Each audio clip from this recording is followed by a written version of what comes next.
It's like me, I go out of my mind. It's like me, baby, I've reached the Pritchard line.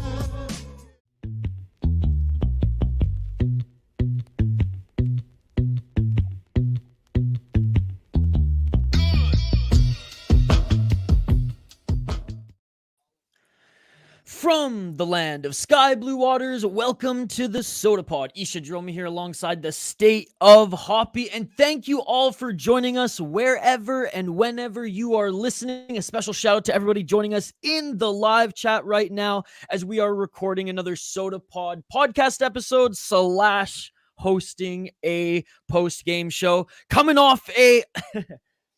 I was going to say shutout there, Hoppy. Coming off a 4-1 victory against the Chicago Blackhawks. I'll just say right off the bat, I am to blame. I jinxed it. Hoppy can share the screenshot if he wants, if you guys want for proof. Nope. But They'll believe that you were dumb enough to put Fleury shutout before the game was over on the word doc. Yeah. 6 minutes before the game is over. At that point, I'm like, all right, we got this, baby. I write. Fleury gets another shutout. And I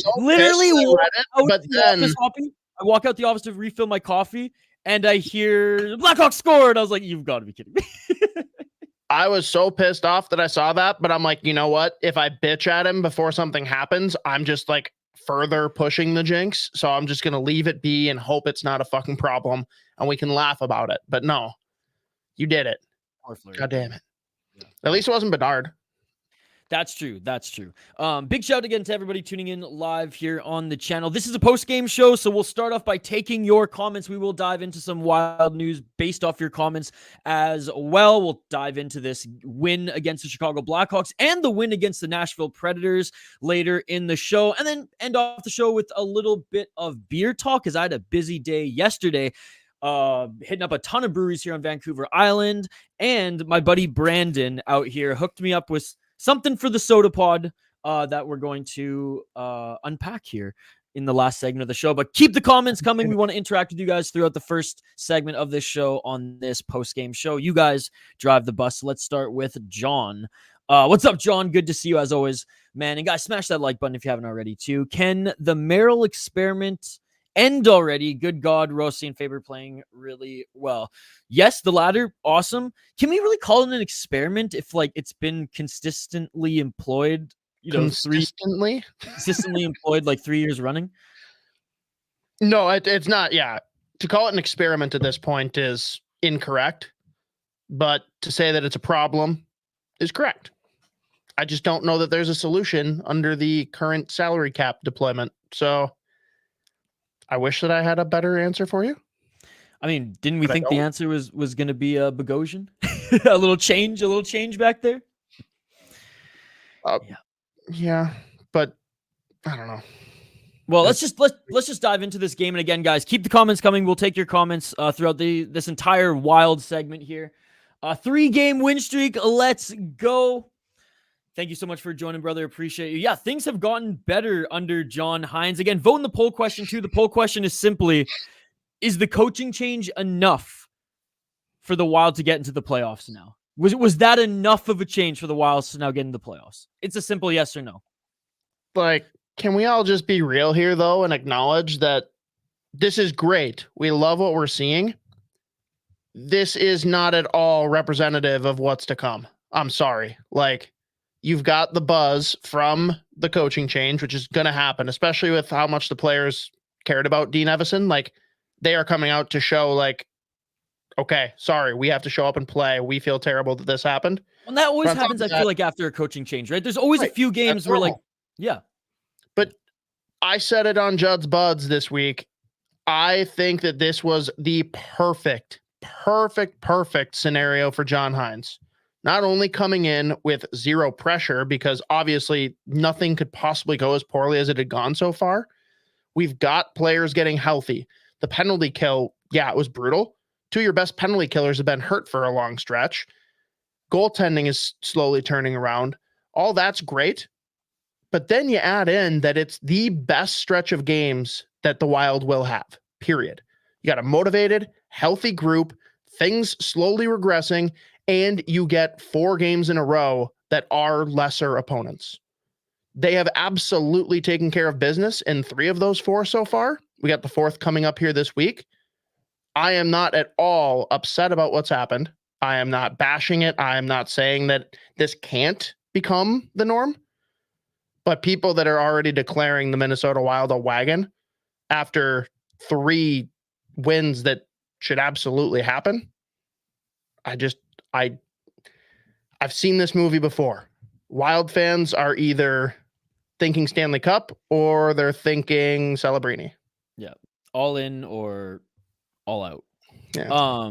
Another comment here from Canizzo. Thank you so much for joining again, buddy. Bet, are we 10-10-4 by the Edmonton game? So that's 2 more games. I think we split it. And I'm not even being biased being from Vancouver. I think the Vancouver Canucks beat the Minnesota Wild, but I think the Wild beat the Flames. Well, I don't know if you've heard, Isha. Vancouver's not good. They just got a really easy schedule to start. That's why they just brought in another monster of a defenseman to help win some more games, right? That's a weird one, though. Like, can we talk? I like it though. Until more comments come in. No. In a vacuum, good move for them. But you're now overloaded with defensemen that all play the same side, and now you're going to have to shuffle and put some guys on their weak side based on this addition, which is strange. That is true. I mean, the only thing I can imagine is that there's a few guys who are very capable on their quote unquote weak side that obviously like this. But it sounds like Ian Cole's going to be that guy. He's done it before, which is fine. No, but which be done out of the casting crew there. Ian Cole's the one that I would be like, yeah, put him there first and see how it goes, right? But anyways, yeah, in a vacuum, I like the size. You know, Meyer's contract coming off the books soon, and we have another monster to replace him. So there you go. I gotta say, my favorite thing though, and there's been a lot of fun things to look at online this year, but my favorite is the Wild fans that pop out and say, see, if only Bill Guerin had traded for Brock Besser. It's like, oh my goodness. In what world was this even feasible? Every year, Wild fans say that. Every year. Even when he's not playing well, they say that. Like last year, they wanted him. And it's like, last year was the year you didn't want him. But it's just like, in what world was that even? We can't even call up one of our AHL players. How the fuck are we going to make Brock Besser fit into the salary cap? Right. I'd love to have him. I'm not fighting that. It's just like, okay, whatever you say.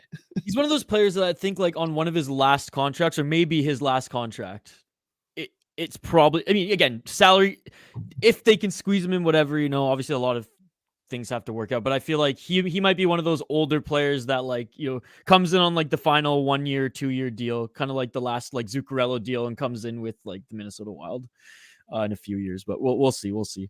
I know the fans, regardless of like the point in Brock Besser's career, if he puts on a Wild sweater at any point, he's going to get so much love from the fans. So, I mean, yeah, that's fair. Favor should be on the first power play unit. Our third pairing will get abused next week. Very different comments, but I agree that Faber is best equipped to run the power play. I also think with how many 5-on-5 minutes and penalty kill minutes he's going to be munching, you got to find somewhere for him to take a rest. Would I be shocked if in a year or two he is running the power play because he's just eating 30 minutes a game? No, I wouldn't be. But as a rookie, you probably don't want to overextend him. But John, I do not disagree. I think that he is, since the trading of, well, we don't have to say his name. Faber is the most equipped to be there. 3-0 roadie coming up. The Vancouver Canucks are regressing to the mean. I will disagree there. And again, not coming from a place of bias. I'll just say that like the Vegas Golden Knights are levels above seemingly everybody in the Pacific. So like when you get daddied by Vegas, that is the norm. That is the means. But I'd say the Canucks are above pretty much everybody else. Like everyone overreacts to one big loss or big win. It's like every team is going to have brutal games. Well, they beat And Seattle. They beat the Flames. Like, they beat everybody else leading up to that game. Right. And again, I'm just as surprised as the Canucks' success as the next guy this year. Mm-mm. Not Hoppy. Hoppy called it. I will say that. Hoppy knew. I didn't call it to this degree, but I said they were a playoff team. And everyone else is like, you're dumb. I did not think that they'd come out of the gate as hot as they did. I'm the Canucks fan, and I was like, dude, they're going to be at the bottom of the division. Well, that's because you're conditioned to pain. That is true. I'm truly becoming Minnesotan. Wow. Like just like the second that Dobbs came in and was torching in his first game for the Vikings, I'm like, yeah, this doesn't matter. It's not going to go well. Geez.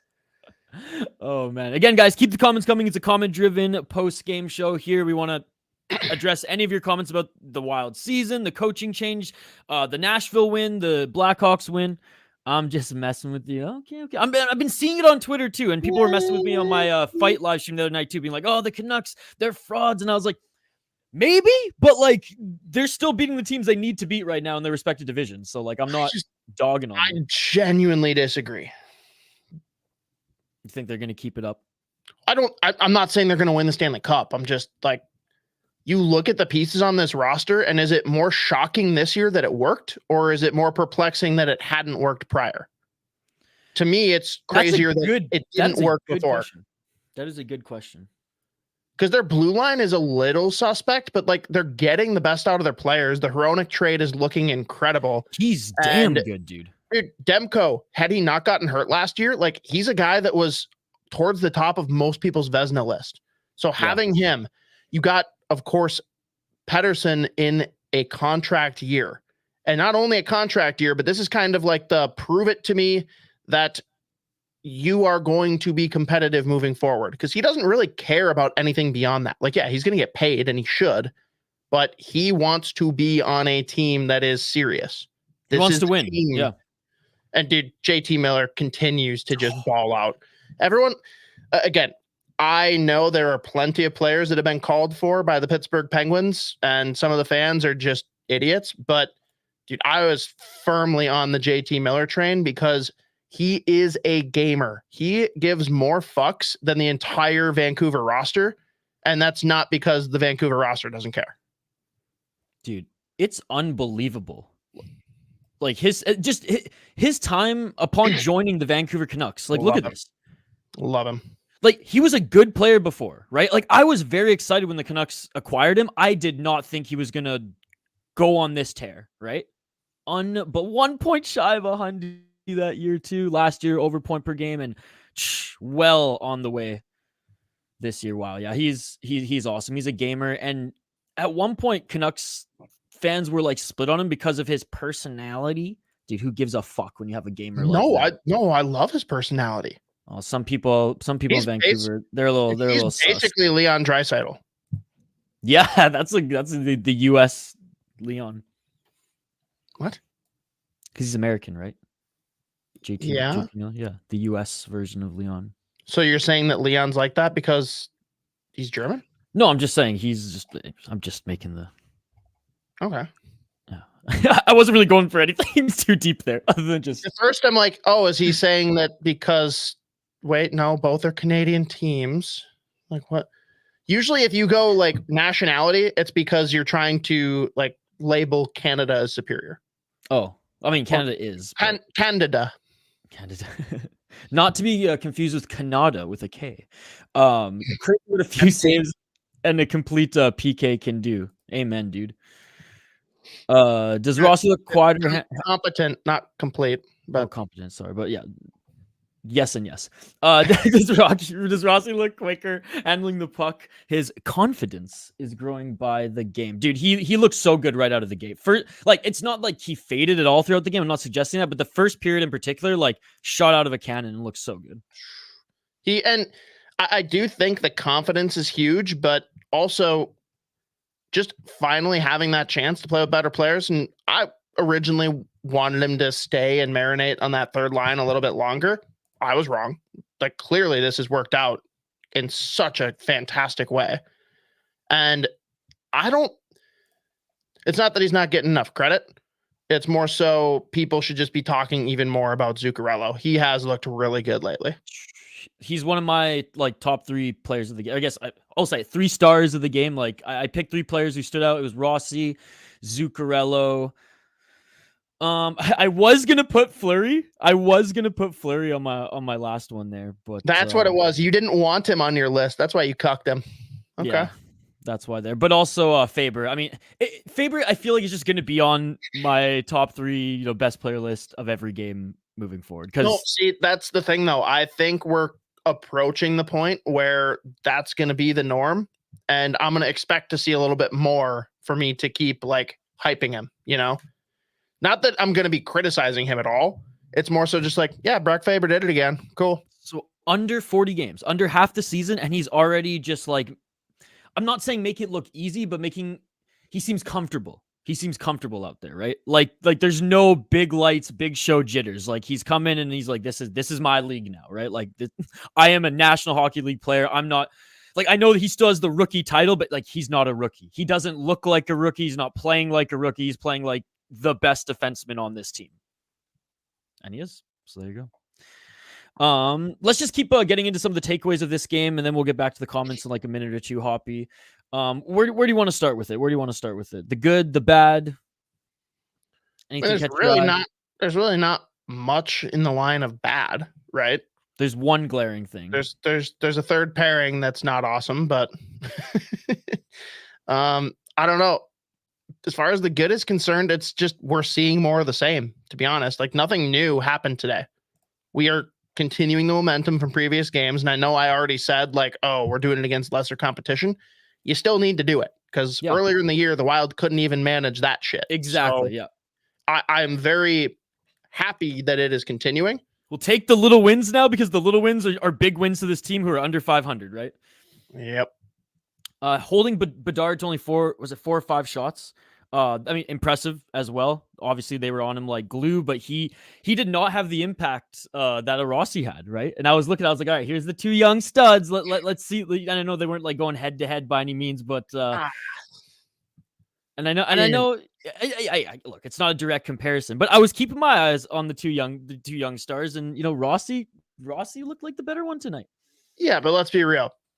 Like vibes per 60 could not be higher for the Wild right now and could not be lower for the Blackhawks, who literally just lost one of their veteran leaders due to going unhinged. A lot of negative press around the team. I'm sure. I don't care how much of a professional Connor Bedard is and how prepared he was for the NHL. Rumors going around that your teammate was banging your mom. Like that's going to linger for a minute. Like that's going to maybe throw you off your game or touch. And they had several guys out due to injury. I don't know. This was a game that if the Wild had managed to lose, it's bad. Like, man, as bad as it gets. When you and Z were talking about that segment, I almost just wanted to pop in the live stream just to chime in a little bit. You didn't play my clip, by the way. Every time Z mentioned Bedard, I wanted you to click.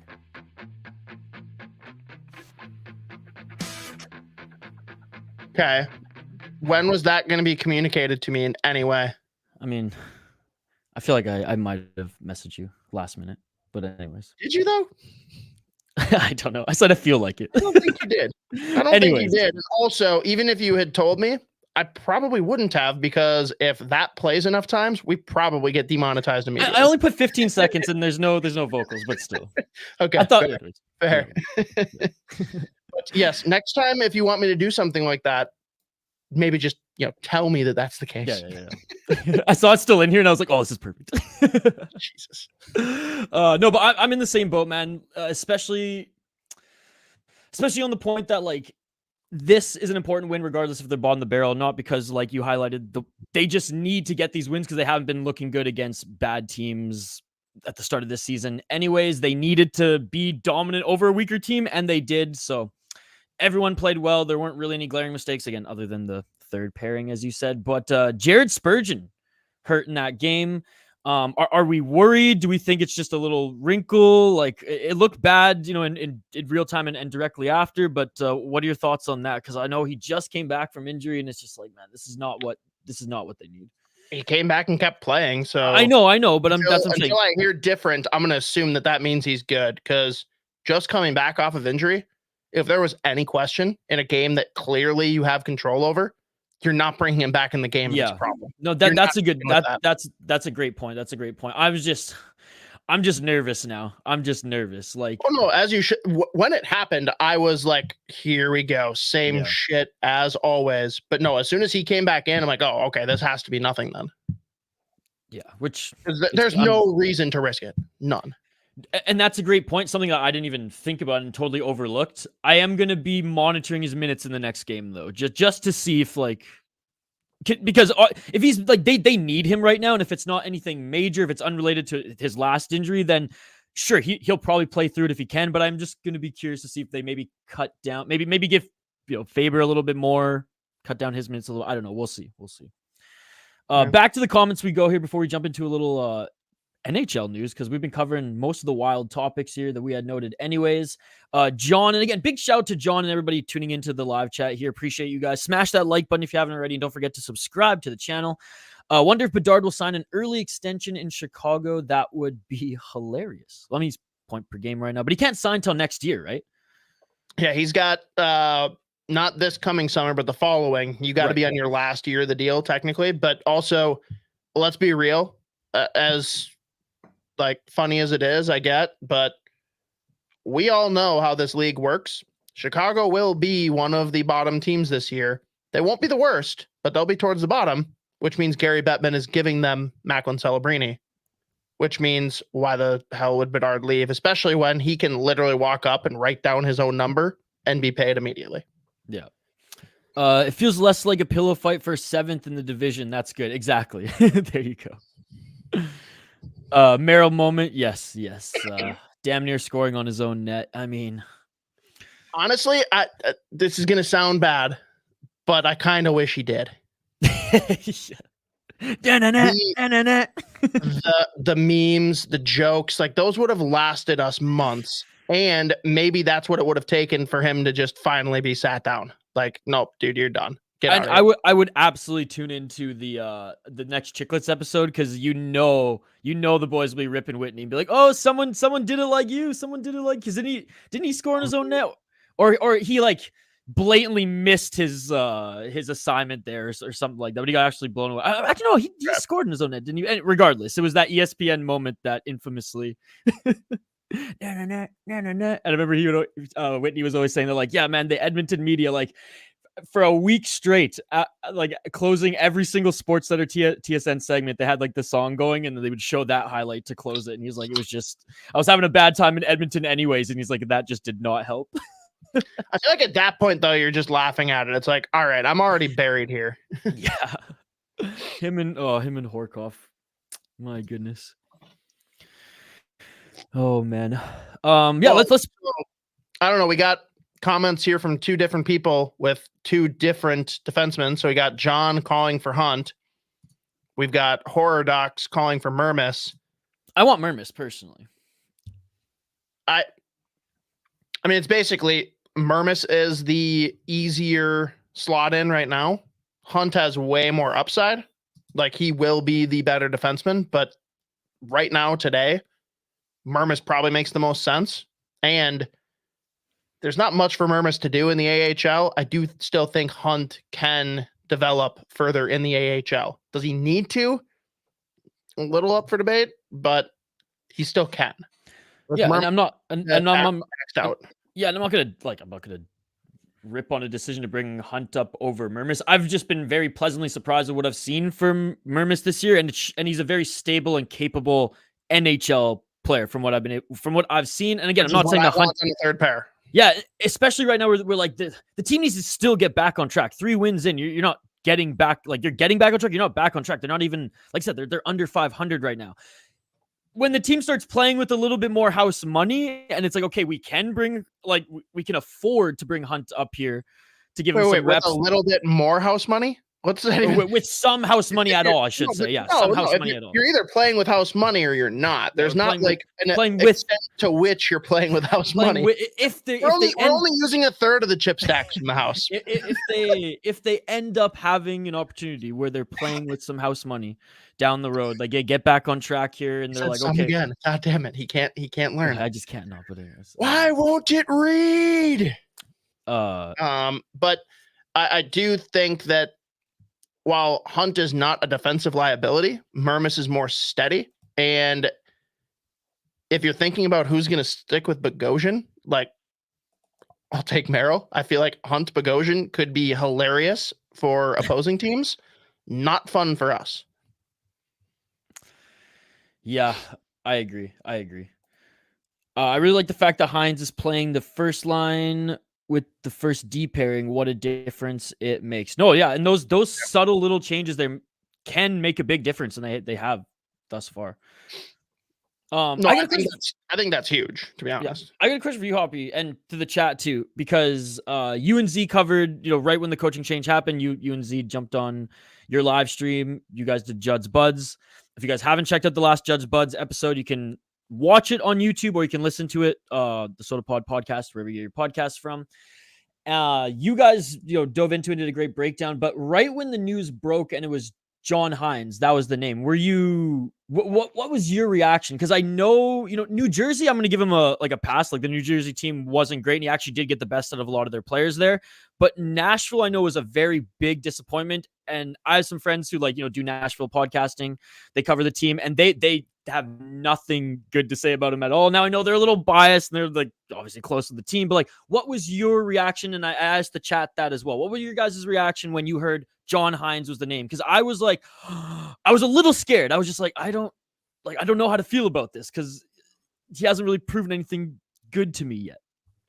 So what was my reaction regarding how I feel about it? Or was I surprised? Or just your overall reaction when you heard that was the new coach. I think we all knew he was going to be the coach, so was not at all surprised. I don't know. Z said it perfectly by saying it just kind of feels like a lateral move. Yeah. And that's not necessarily to say that it's going to be the exact same coaching as we've already seen. It's more so this wasn't like a big needle mover. We've seen, obviously, he's come in with some fresh perspective and deployed some changes, as was just noted there. Just having our top D pair out there for offensive zone faceoffs and just out there in general for 5-on-5 play with our first line of forwards. And it's worked out great. Shocking. I know. He's a guy that, I don't know. It's hard to really get a good read because the previous teams he was with weren't great rosters. I also don't think this is a great roster. So I don't know what you'd expect to be different in that light. But I don't know. I basically said this doesn't excite me at all. It doesn't inspire any crazy changed expectations. But I'm also not gonna love or hate it until I see him for a stretch run. I think my kind of burn rate is around 8 games. I want to see where they're at, because the first 4 games, again, you needed to win 3 of the 4. So there is a little bit of cushion and comfortability going into that Calgary game since you've won the first 3. But I think 8 games in, I'll have a pretty good gauge on how I feel about him as a coach. I'm more curious because they basically had to drag it out of Billy Guerin in an interview on K-Fan with Dan Barrero, that the fact that it is a multi-year contract. I don't know what multi means. I don't know if that means 2 or 7. Yeah. Worries me a little bit. I'm hoping it's 2 or 3. Yeah, me too.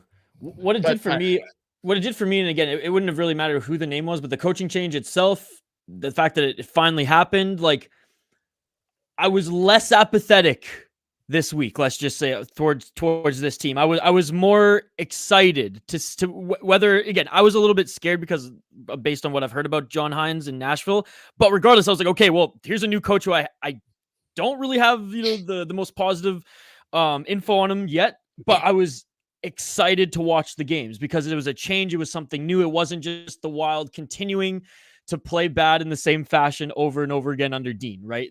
The last, especially 2-3 weeks of November, we'll say, just this month, second month of the season. So for better or for worse, it sparked my interest, where even when I was watching the games, I didn't have the game on and doing I wasn't multitasking. I was watching the fucking game and trying to, notice any of these little things like you guys pointed out there. So, obviously happy with the results thus far, and I'm excited to see how the rest of the season, especially throughout the holidays, play out. Well, I think the big reason you have to give it a handful of games first, he's not going to come in and make crazy changes right out the gate, right? Like he needs to get a feel for this team. He needs to get to know these players, not just as far as their skill set and what they can do out there, but like just understanding how these guys tick. Because the one thing that we loved about Dean is that he had a pulse on the locker room. He got the best out of his guys. Again, as far as a tactician, there's plenty we can debate, positive or negative with Dean, but he definitely was a player's coach. And by all accounts, everything that people are saying since the hiring, like people in the media, people that covered him in Nashville, for whatever complaints and concerns there were, he was definitely a guy that like helped his players. Like he cared about the players. He's got that same pulse. Like Cody Glass got scratched several times. Every time he got scratched, John Hines sat down with him, made sure he was okay, explained what's going on, and just said, "You're going to be in next game. Fucking bring it." Yeah. Like, and that's good. Those are the type of things that you do want to see, right?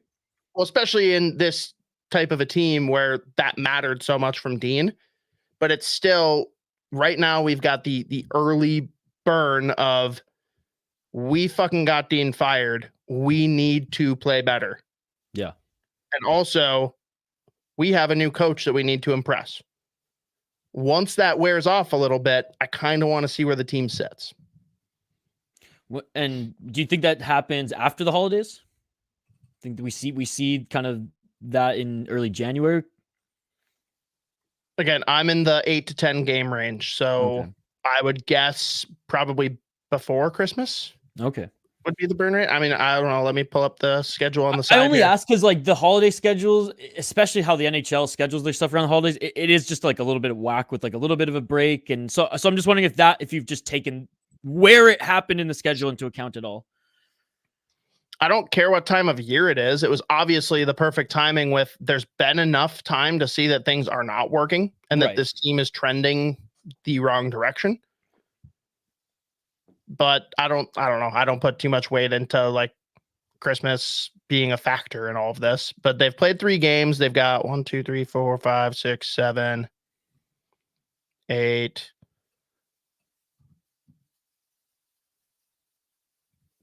So for them to hit that 8 to 10 game threshold is going to be middle of December.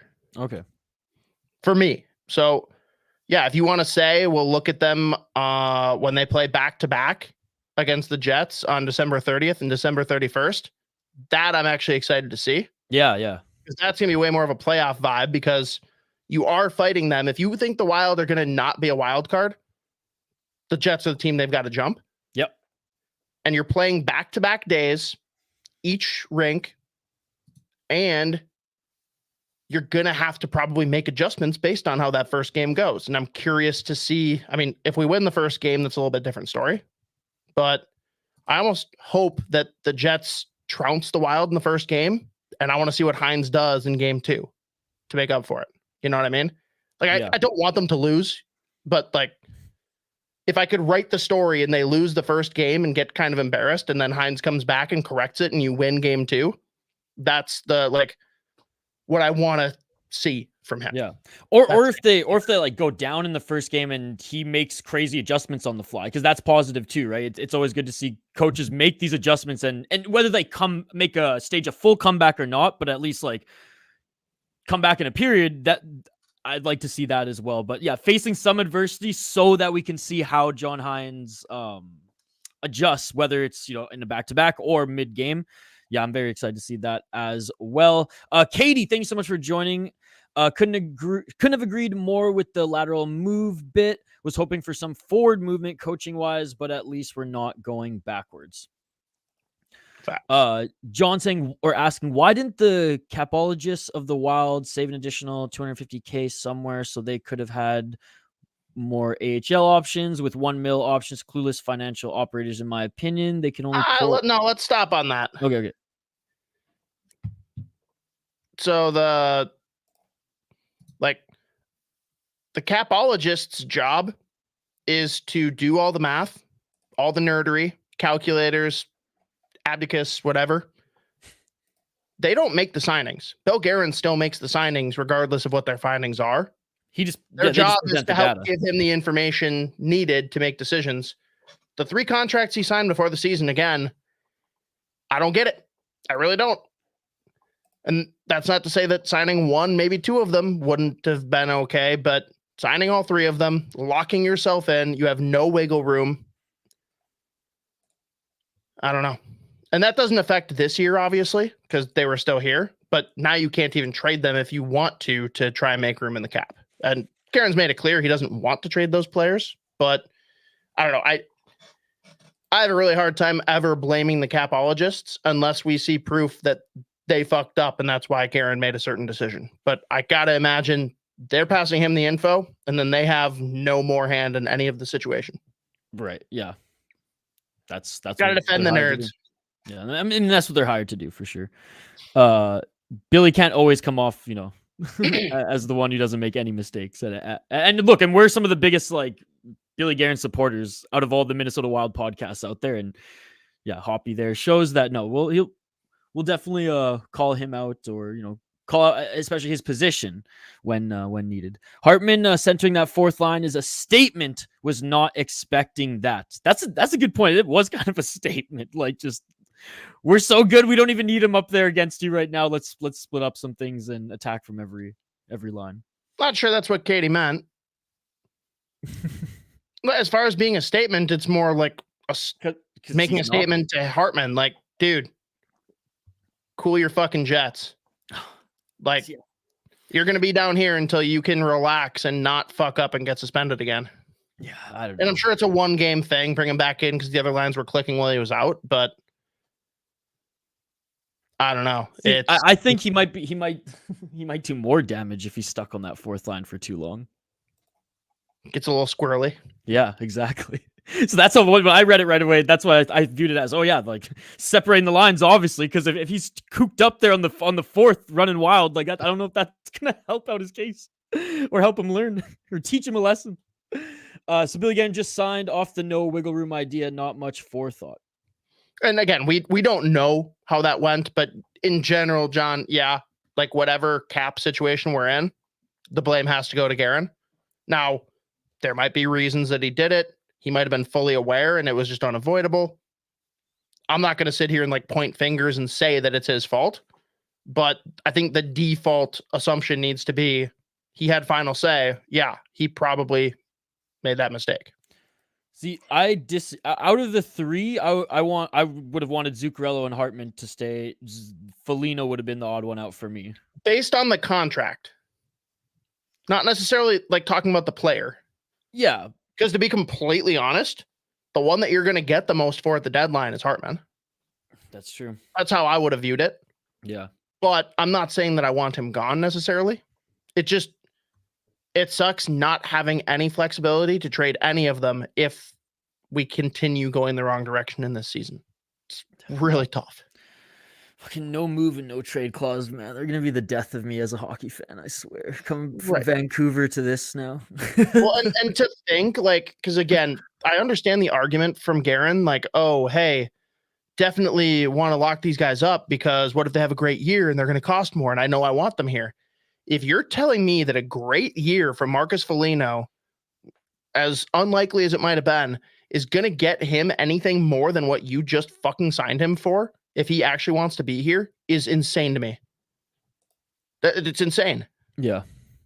If any team was going to pay him notedly more than that, and he would rather do that than stay here because Guerin didn't give it to him before the season, he can go fuck himself.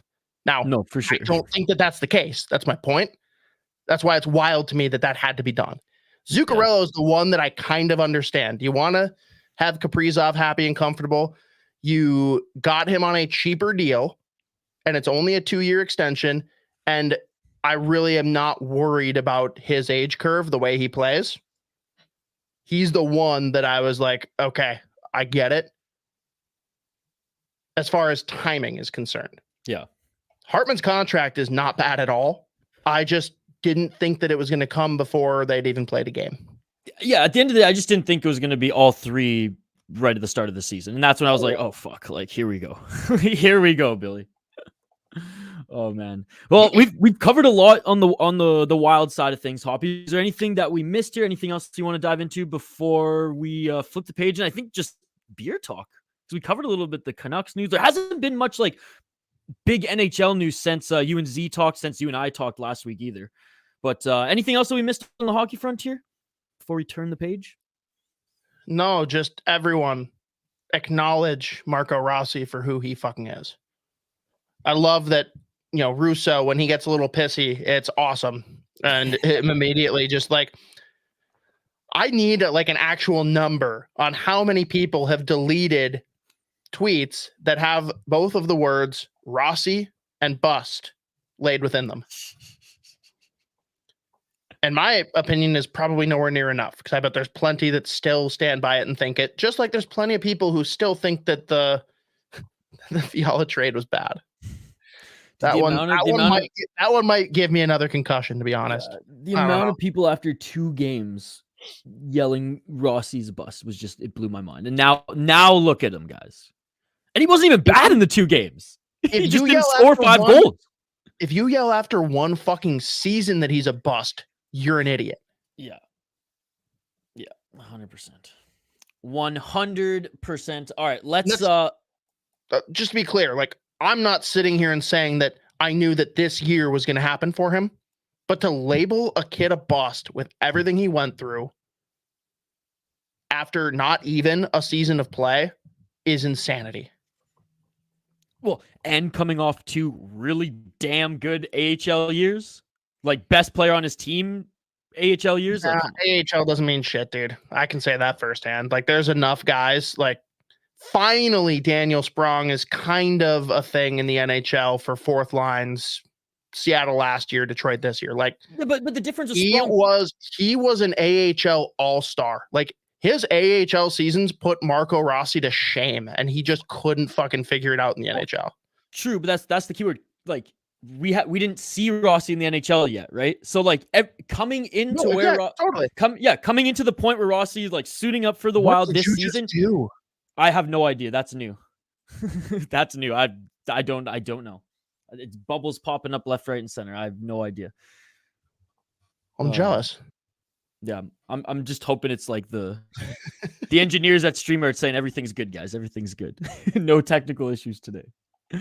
But yeah, no, and again, like you look like Nick Patan too. He rips up the AHL. He rips it up with the Wild. He ripped it up with the Winnipeg, with the Moose, right? But like again, but the thing, what I'm trying to say is Rossi at that point, 2 great AHL years, and we hadn't seen enough data to criticize him in the NHL yet. Like, you can't say he's a bust at that point, because everything is leading towards, well, he actually has opportunity to succeed here. So people have proven they can say whatever they damn please, whether it makes sense or not.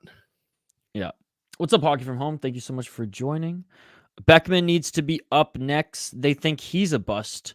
Too bad they will shit can him. Who thinks Beckman's a bust? I haven't seen that. I think what John's saying is that the organization thinks the organization thinks he's a bust. God, I hope that's the way I took it. That's not clear necessarily with the verbiage, but that's how I took it, is that they think he's a bust and they're just going to let him go. And I hope not. I've seen nothing to the contrary. Like, I assume the same thing. Yeah, Z loves him too, right? Like the way Z talks about Beckman. Just needs to shoot some more pucks in the driveway, man. Yeah, jeez. Some guys flourish in the NHL. Exactly.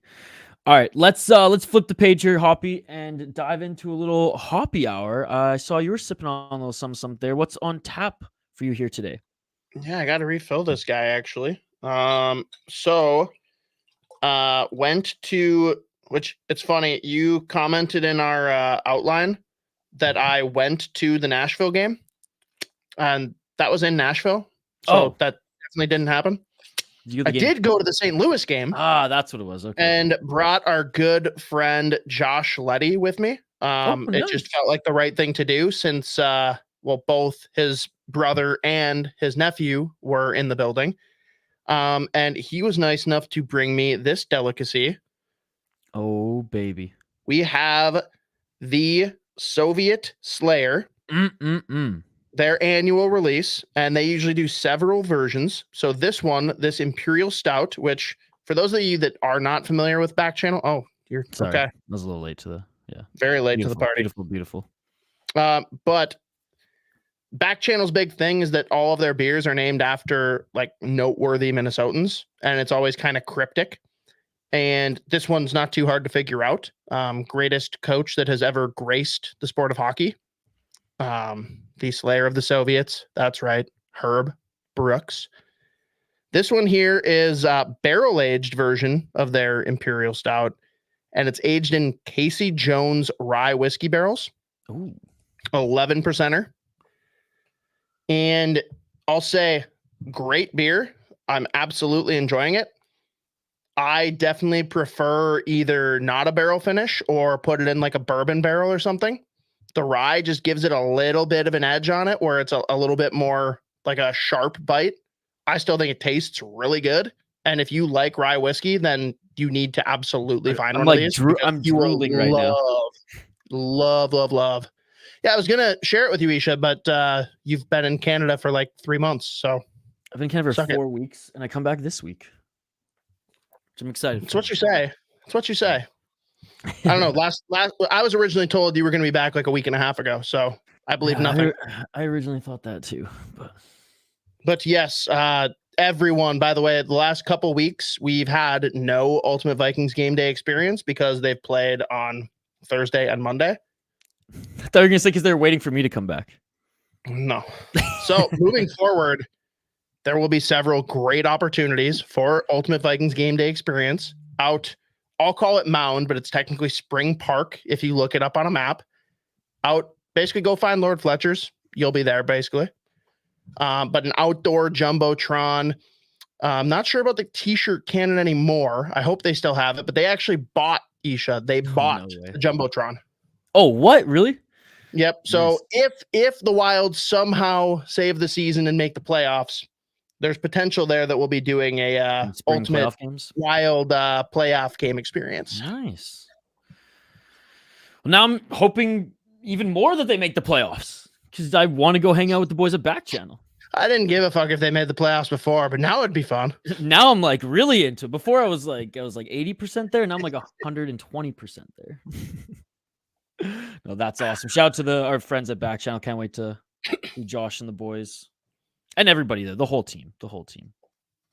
Awesome brewery. I was telling some friends and actually some brewers and owners of some of the breweries that we hit yesterday about Back Channel because a lot of them were asking like, what are you guys doing here? And we asked them if we could film as we walked into the breweries. And for those of you who don't know, yesterday, Saturday, for you guys listening on Monday, I did a whole trip in Victoria, British Columbia with a few of my friends, and we literally just hit up we'd hoped to hit up 12. Now I knew that was a lofty number to hit within our time frame, but we hit 6 out of the 12 that I'd hoped to hit. And what was awesome about the 6 that we did hit was they were all it was a big variety of like styles that the particular brewery specialized in. So like one, for example, was like very sour focused. One was more like pretty much all IPAs, hazy and West Coast, like pretty much just those two styles and a bunch of variations.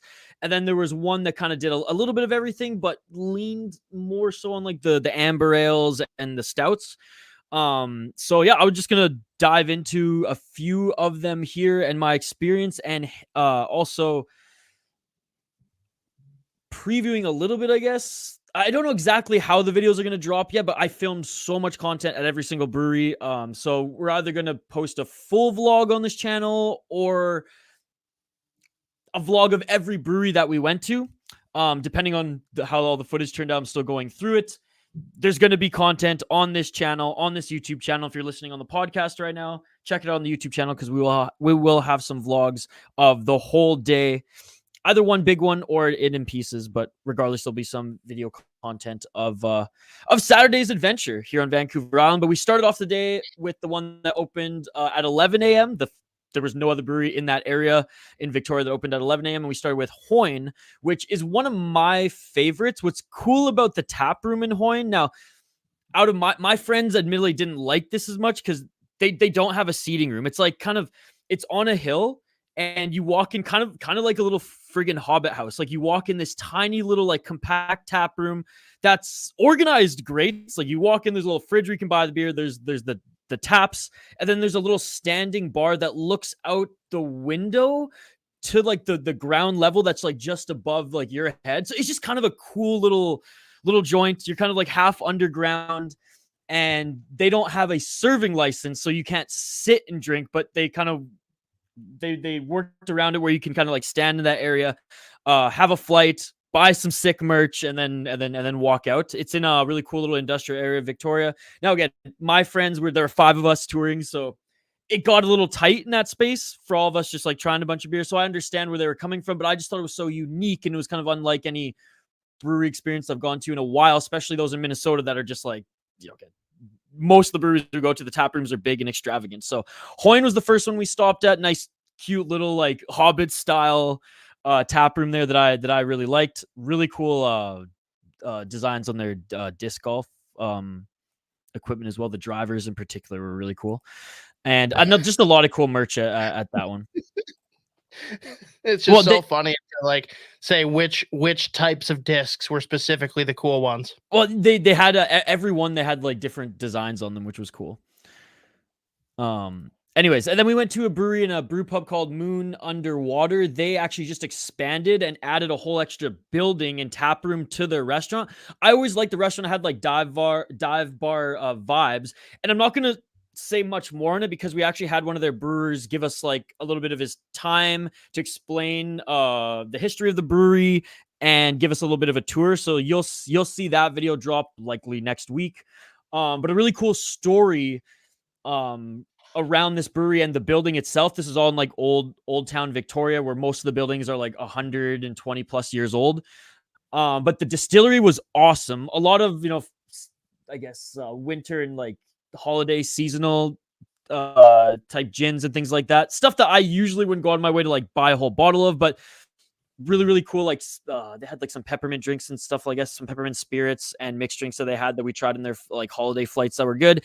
And the beers delivered. Every beer that I had there was awesome. I originally went to Moon Underwater a few years ago when I worked in Victoria. I would go there for lunch, and we just have like, I think I would just have like one of their hazies, which were fine, but I judge them more on their food, more like the brew pub side of things. Now they've expanded, way more taps, obviously with the expanded tap room, way more beers. That was just super cool. And instead of sitting in more like the dive bar main room, we sat in the tap room, which was just it was way more bright. They had shuffleboard, they had some live music.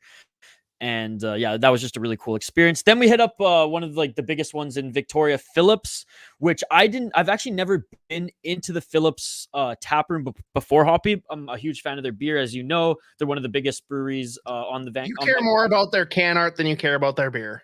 I do, but now, Hoppy, I care more about their tap room, because I walked into the tap room and the first thing I said, I was like, this is... Wait, no, this is Minnesota level tap room. Like it was what you'd expect walking into that of a Lupulin, a back channel. Like it was incredible. It was so quite clear. The rankings then: tap room, art, beer. No, beer's up there with tap room for sure. So beer's ahead of can art. I mean, it should be. Yes, it should be. I didn't ask what it should be. I'm asking you how it ranks. Rank the three. Oh, we'll say can art, beer, then tap rooms, but it's still. You just told me that the tap room was better than the can art. I can't do this. Keep going. The tap room is because I know what you're saying. You know, I love the Phillips can art. I talk about it all the time, and I have in past episodes. The tap room. Like it delivered. It was like, this is why this brewery is so popular. The beer's good, the can art's good, and the tap room is an experience. And it's massive. Their whole like merch store and like separate wing is pretty much like kind of like the Beer Dabbler. It's its own liquor store within the entire tap room as well. It was next level. I can't wait to show you guys the footage of that one. They bought the whole fucking block of the street too. It's insane. So they not only have like so many tanks and a whole operation going at like just on a whole extra building that's like attached to the tap room and their liquor store, but they have a whole courtyard now that they host like events. like 3 times a year, and it was just so cool, man. And I cannot believe, even living in Victoria for the few years that I did, that I'd never gone there. So that really was a cool experience going to Phillips. We then went to VI Brewing, small, modern as hell tap room. Apparently it's been around since 1984, which blew my mind. I don't think they were in that location since 1984, but that brewery's been around since 84. Talked to a few people there. They were super cool. They loved what we were doing. They checked out the channel, saw the Dabbler content, and were really impressed. Beer at VI, I say, Thank God that's what they looked at. Yeah. The beer at VI Brewing, very approachable. I would say, as far as like our taste, mid-level, nothing outstanding, nothing terrible. Like I tried everything. Everything was good. Nothing really was like, I'm going to come back here just for that. You know what I mean? But that's VI Brewing. They've been like that pretty much for the last 5 years that I've been drinking. Is that Victoria Island Brewing? It should be Vancouver Island Brewing. Then we hit up Whistle Boy Brewing Company, which is a really cool location, kind of in a big like market square downtown. There's like this big kind of like an outside strip mall where it's like an old like. It's not Whistle Boy, right? Whistle Buoy, sorry, Whistle Buoy. It's called Market Square, big like open concept strip mall in one of the old heritage buildings in downtown Victoria, and a lot of like boutique shops and like restaurants and cafes usually featured in this, but in this complex. But yeah, Whistle Buoy now opened up there, I think 3 years ago. Really cool tap room, almost like diner vibes. But the beer wasn't that great. And I will admit this, and I talked about this in the video clip as well. Well, this is good. We lost Isha. One of the head brewers at one of the other breweries that we went to really talked this one up, and a couple beers of theirs in particular. So maybe I set the bar too high going in, and I was quite disappointed with those beers I tried in particular. But I will say, like, it was packed. It was one of the most busy tap rooms, other than Phillips, which I imagine is just busy all day, every day sort of thing. That's the vibe that I got from it. That it's like it's the popular joint to go and hang out at too. But I was pleasantly surprised to see you got this set up for local recording, because I lost at least 20 seconds of what you were saying. Oh, okay. No, we're all good. We're all good. And then finally, the last stop, we were gonna hit up 2 more breweries in Sydney area, which is it's on a peninsula a little bit north of Victoria.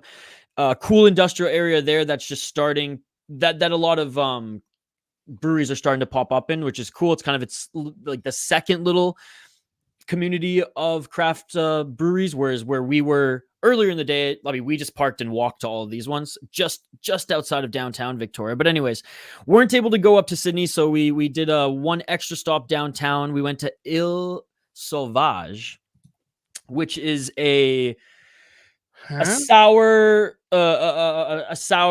specialist, we'll say. Did you spell this correctly? I'm confused. Ile Sauvage. I did spell it. I copied and pasted. Ile Sauvage. Oh, so it's like ILE. Yeah. ILE. I see LLE, and it's like, and you said ill. I'm like, I don't know how the French spell things, but Ile it Sauvage doesn't work. So they specialized in sours, in particular barrel aged sours. So something a little different. Barrel aged sours can actually be okay. Like the one that I had from Dreckerfest 9 was actually pretty good. So there was a black currant one they had that was unbelievable. I really like, super tart, but like I knew exactly what I was going into. That one was incredible. I would say that all like the super tarty ones, they were like, okay, this, like, I know this one's gonna be super sour. When I tried those ones, enjoyed every single one. It was their lagers, for example, and some of just like they're more like they're hazy, they're non-sours that I was like, you tried to do too much with these, and they're not like they're not for me. Like the lager was way too floral. It almost tasted like a gin. It didn't taste like, it was just too much. It was too much. But I will say what they specialize in, they did great. And the food truck there, Hoppy, was the best out of all the stops.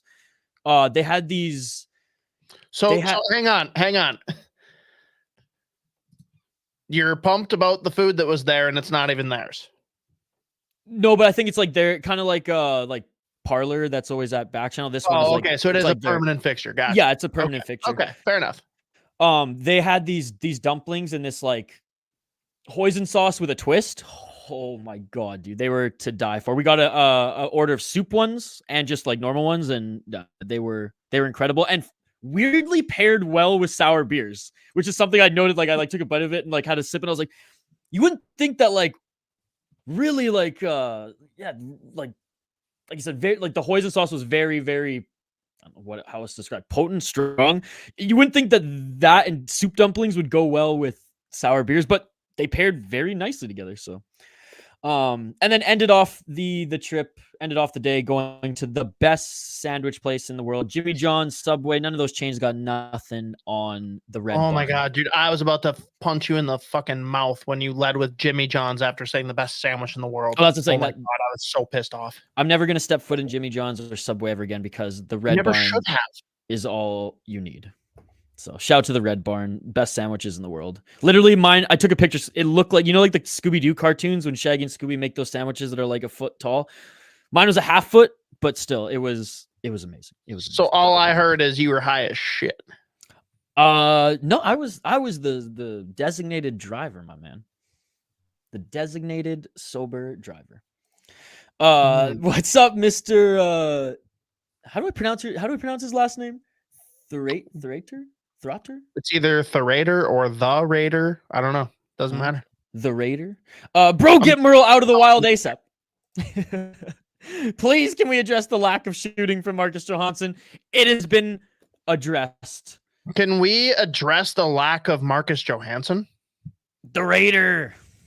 See? I got it. But for real, Johansson has not been what we expected when the contract extension was given. Like, he was such a difference maker last year purely because of his skating and his speed. And we have not seen that on display. And I don't think that just goes away over the summer, but like, what is happening that's just gone? And we can't even blame like it's the firing of Dean because it wasn't there when Dean was here. No, he's injured a little bit. But... that's just been all year, and that's on him for sure. No, I know like injuries at the beginning of the year, but he should have found his stride at this point. Is what I'm saying. Like I'm not. There's no more wiggle room for me when it comes to Marcus Johansson. Like he has to be playing better. He has to be scoring. He has to be shooting. Exactly. Because like put it this way, one of the Wild's best offensive players on the team started shooting a little bit more, and look what happened in Zuccarello. Like. It's not that he has an incredible shot. It's not like he's the pinpoint accurate shooter, but things happen when you start putting pucks in front of the net. Johansson, like nothing, dude. He barely even carries it towards it. If you're not going to shoot, at least bring it closer to the net. Like the guy barely even dumps and chases at this point. He just dumps, no chase. Oh man.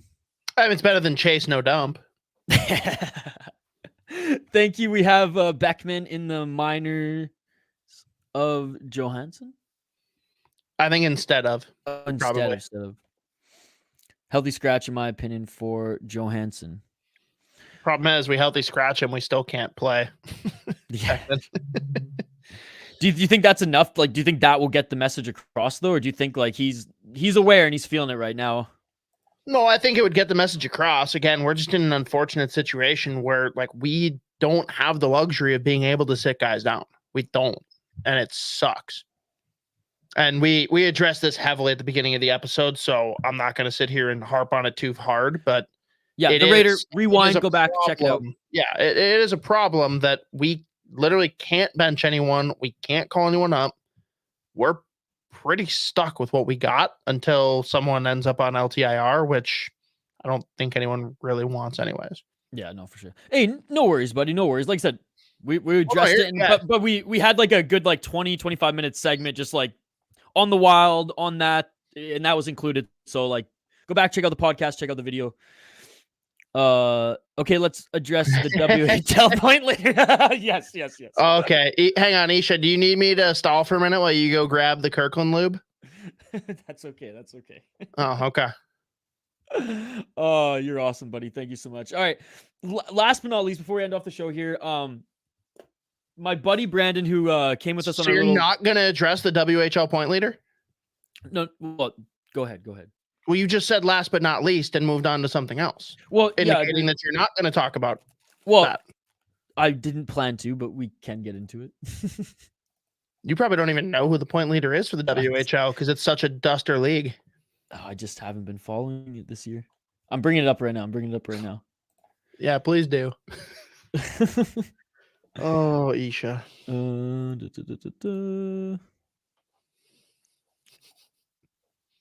Let's go, baby. Let's go. Riley Height. Weird. Almost like that's why he fucking asked the question. I wanted to double check, okay? God damn it. I didn't know if it was maybe like some Vancouver prospect and he knows me too well. I don't know. No, I could have told you right away it was Riley Height. God damn it. 50 points, man. I knew he was up there. I didn't realize he was and I love how like his he has like teammates that are like right behind him as well. Like that team is a unit right now in PG, right? Like Zach Funk, 48 right behind him, 27 goals. Damn, dude. What's crazy though, because naturally C and I have to talk about this every week. It is crazy that a few months removed from this summer's draft, everyone was so pissed off. Now, originally, we looked at this and it's like, why did we reach for Stramel? Who the hell is Rasmus Kumpalainen? And then, Riley Height's pretty good. Riley Height seems okay. Now it's Riley Height should have been taken like 15th overall. Yep. Kumpalainen is one of the better players in the OHL right now. Like Z is gushing over this guy. He has been everything we could have hoped in his transition over to Canadian hockey. And then Stramel, hey, let's just give him some time. Started injured. The team is on the rise. Hopefully, like that raises all ships. But he probably has another year with Wisconsin anyways. So let's just like pump the brakes before we evaluate him and decide whether he's good or not, a la Marco Rossi. He is not a guy that we're expecting to come in and become a future 1C. But dude, if Charlie Stramel can come in and be a third line center and like do it with conviction, we're all going to be happy with the result of this draft looking back, just because Riley Height is going to hit and Rasmus Kumpalainen so far is showing that he will do the same. Dude, Riley Height's going to get like 130 points in the dub this year. Connor who? Dude, like how great. Hang on, that's my LaPanta impression. Oh, that's good. That's crazy, man. Because he got just shy of 100 last year, which again, in his second full year in the dub is huge. This ain't the Q, this ain't the O, right? Like 100 points in the dub or 90 anyways, that means something. And man, that's crazy the pace that he's on right now. That's unbelievable. Wow. Yeah. And then so two things quick before you do our last piece of the show.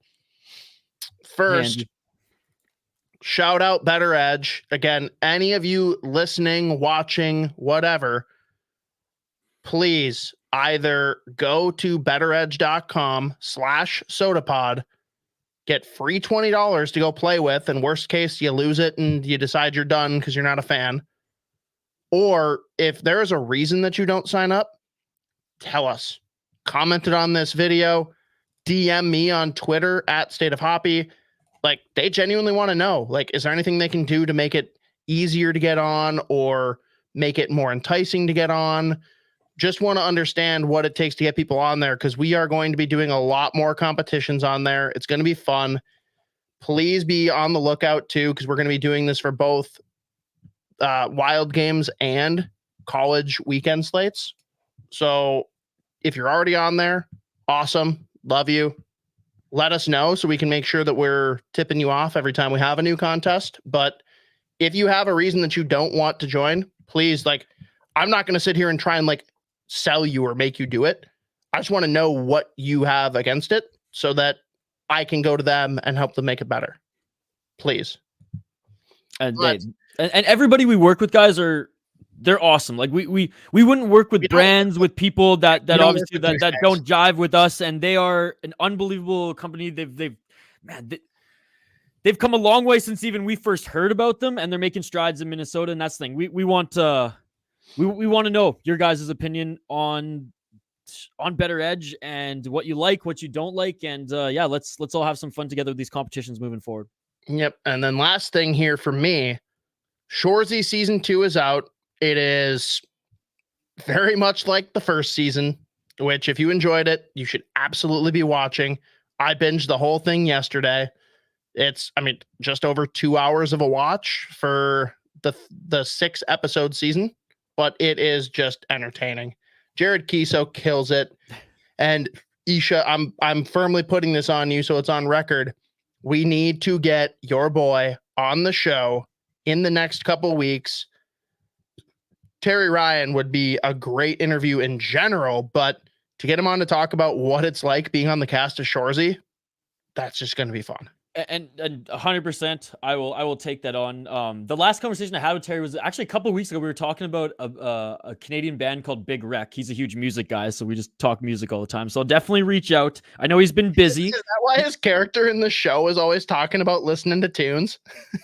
Honestly, probably. Like that's probably just Terry. That's probably just Terry. He's hitting on the waitress, and every time it's like, want to come over tonight? Listen to some tunes. Yeah. Dude, he's awesome. We'll try to make that happen for sure.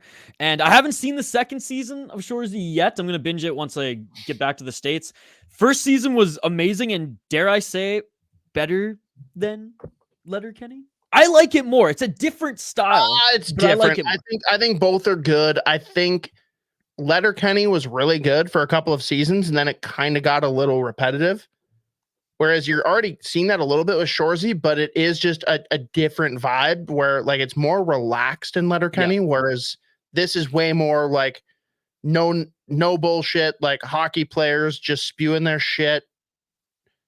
It's more relatable for hockey fans than Letterkenny is, because most hockey fans are not familiar with rural Canada. Saskatchewan. That's what I said. Oh man. All right. Thank you so much for joining, Andrew. Appreciate you, buddy. Last thing here, and again, we wanted to end off our brewery vlog yesterday with kind of unpackaging this. My buddy Brandon was holding on to it the whole day, like in his coat pocket, which I thought was hilarious. And he was like, I really wanted to like give you this in the last brewery, but we ran out of time. I know, dude, seriously. He's like, but we didn't have going to the last spot because we were late, so I'm just gonna give it to you now. That was like when we were all leaving at the end of the day. So I told him, all right, I'll talk about it on the Sota Pod. But he just got back from a trip from Bali. He was there for 10 weeks and hiking, exploring, and he loves his craft beer as well. Longtime listener of the show, so thank you so much, Brandon. And he said due to and he's an engineer, and he loves just when he goes traveling, learning a lot about just like how the city works, all the city engineering, especially their whole like how the city filters and utilizes just the water right throughout the city. And he said that applies so much to the local breweries in non-first world countries too, right? And he said in Bali, because of their subpar water filtration system throughout the cities and everything, and how they don't have that much like clean drinking water, and there aren't many like clean lakes out there, they don't brew a lot of beer at all on the island. There's one brewery on the island, and they have like it down to a science how they can make the beer safely and just make it good. And he said that he got us a t-shirt, the Sota Pod, i.e. Isha, a t-shirt from the only brewery in Bali, which is, I'm looking at it right now, Black Sand Brewery. And he said the logo was sweet, so we're showing it off here. Oh, that is cool. So big shout out to Brandon. Thank you so much, buddy. We're putting this in the vlog because it didn't make the vlog, but appreciate you. And he said he's been holding on to this for a while until I came to visit. And appreciate you, man. And I'll actually post a little story that I found about that brewery in the description of the podcast, because like there's a whole like feature on it, because it's kind of it's the only one there. So it is just a really cool, unique story of how it came together, and the pioneers who started it, who had to jump through a lot of hoops to just make it safe to produce the beer. So thank you, Brandon. That's fucking awesome, dude. And maybe someday I'll hit up Bali and check out. I was gonna say I'd rather have like the invite and have them host us out in Bali to check out the brewery, but whatever. Do you guys send out live notifications? If you click the bell under subscribe here on the YouTube channel, whenever we go live, you should get a notification. And if you're subscribed on Apple Podcasts and or Spotify, you can set us to receive notifications whenever we drop a new piece of content, my friend. But yeah, Hoppy, that's it. That was my grand finale there. Been holding on to that all day. But no, some good beers this weekend. The Wild seemingly back on track for now, anyways. It was a good weekend. It was a good weekend, man. So and always nice capping it off here on a post-game show and podcasting with you. So with that, thank you to everybody who joined us here throughout this YouTube live stream, this post-game show, and Sota Pod recording. Smash that like button if you're watching this after we streamed. Smash that like button if you haven't hit it while watching us right now. Subscribe to the channel. Like you said, ring that bell for notifications so you never miss a live stream, so you never miss a piece of content that we drop here on the YouTube channel. We're dropping content daily, 2 to 3 videos a day, ladies and gentlemen, clips of the podcast and original content. So if you're not subscribed to the YouTube channel, please do so. And everybody listening on audio form, Google, Spotify, Apple Podcasts, thank you. If you can rate and review the podcast, if there's an option there, please do so. It just helps us reach more listeners. With that, signing off, I'm Isha Dromi alongside the State of Hoppy. This has been the Sota Pod presented by our friends at Better Edge, 7th Avenue Pizza, Northland Vodka, and Waggle Golf. We good, man? We good. Don't fear, just drink some beer and stay wild.